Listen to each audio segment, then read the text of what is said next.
Every time onions go on sale, I tend to buy more than I need. But if I store them the wrong way, they quickly turn soft, sprout, or even rot before I can use them. I've made that mistake before and had to throw some away, such a waste. After trying different ways, I kept a few simple ones that really work. Hi everyone, I'm Mira, let's do this together. Whenever I bring onions home from the store, this is the first thing I do. I take them out of the plastic bag right away.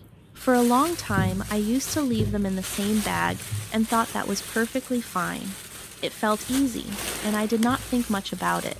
But after a few days, the onions often felt damp inside the bag, and some of them started getting soft much sooner than I expected.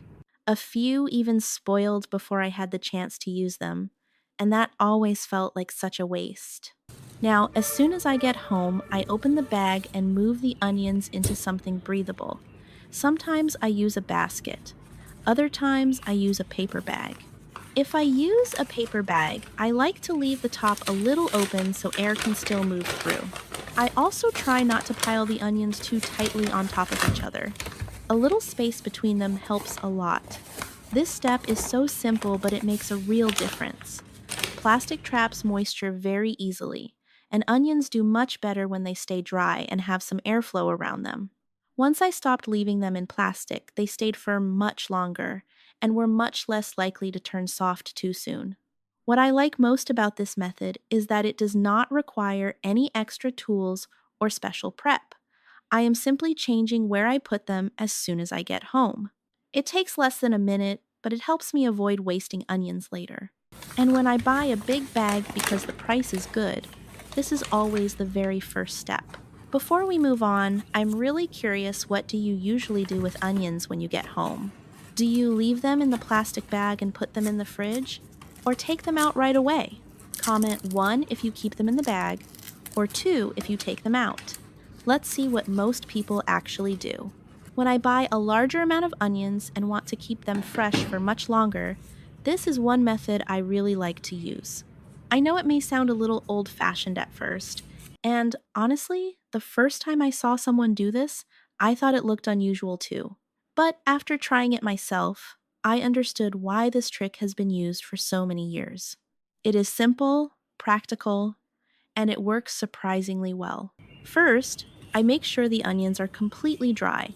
If there is any moisture on the outside, I gently wipe them off first.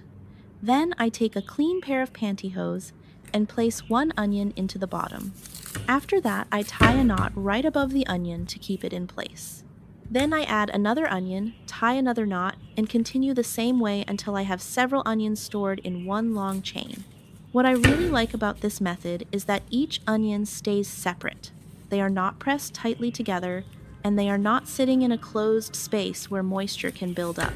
Air can move around each onion much more easily, and that helps them stay dry and firm longer.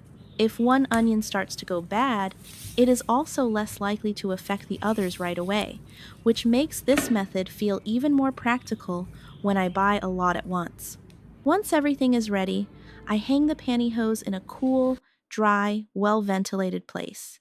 A pantry, a storage corner, or any area away from direct sunlight usually works well. I try not to hang them anywhere too warm, because heat can make onions spoil faster. Another reason I like this method is that it is very easy to use. When I need an onion, I just remove one section and leave the rest hanging. I do not have to move the whole batch around or dig through a box to find one. For me, that makes everyday cooking feel a little easier. It may look like an old kitchen trick, but sometimes those simple old methods are the ones that really last. And if you often buy onions when they are cheap, this is such a useful way to keep them in good shape for much longer.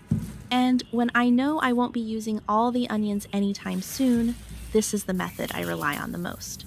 It is especially helpful when I buy a large batch because the price is good, but realistically, I know I won't finish them all while they are still fresh.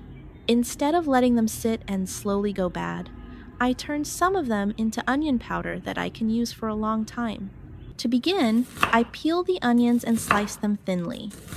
I try to keep the slices fairly even, not because they need to look perfect, but because thinner and more even slices dry more consistently. If some pieces are too thick, they will take longer to dry and may still hold moisture inside. Next, I spread the onion slices out on a tray lined with parchment paper. At this point, I make sure they are arranged in a single layer and not overlapping too much. This small step helps air circulate better and allows the onions to dry more evenly. After that, I place the tray into the air fryer at a low temperature, around 90 degrees Celsius or 195 degrees Fahrenheit. I always keep the heat low because I don't want the onions to brown too quickly. Low heat helps remove moisture slowly while keeping more of the natural flavor. Depending on how thick the slices are, this usually takes about 40 to 60 minutes. About halfway through, I like to check on them and gently move the slices around. This helps prevent uneven drying and ensures that everything becomes fully dry and crisp.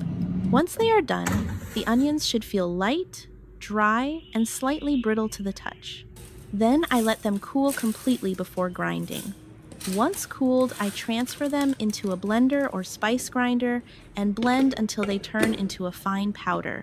The texture can be adjusted depending on how fine or coarse I want it. Finally, I store the onion powder in a clean, dry glass jar with a tight lid. Stored this way, it can last for a very long time and is always ready to use. What I really like about this method is how convenient it is. Whenever I cook, I can just add a small amount directly into the dish. No peeling, no chopping, and no waste. It's a simple way to make sure nothing goes to waste, especially when I buy onions in larger quantities. And this last one is something I did not pay attention to for a long time. Whenever I came home from the store, I used to put onions and potatoes in the same area without thinking much about it. It felt practical because I use both all the time, and keeping them together seemed easier. But after a while, I started noticing that the onions did not stay firm as long as I expected.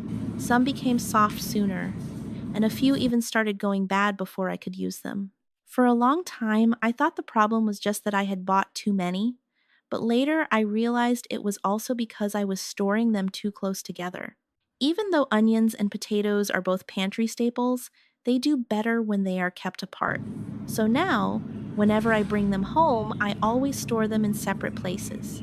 If the onions go into a basket or a paper bag in one corner, I keep the potatoes in another area with a little distance between them. I do not need anything complicated.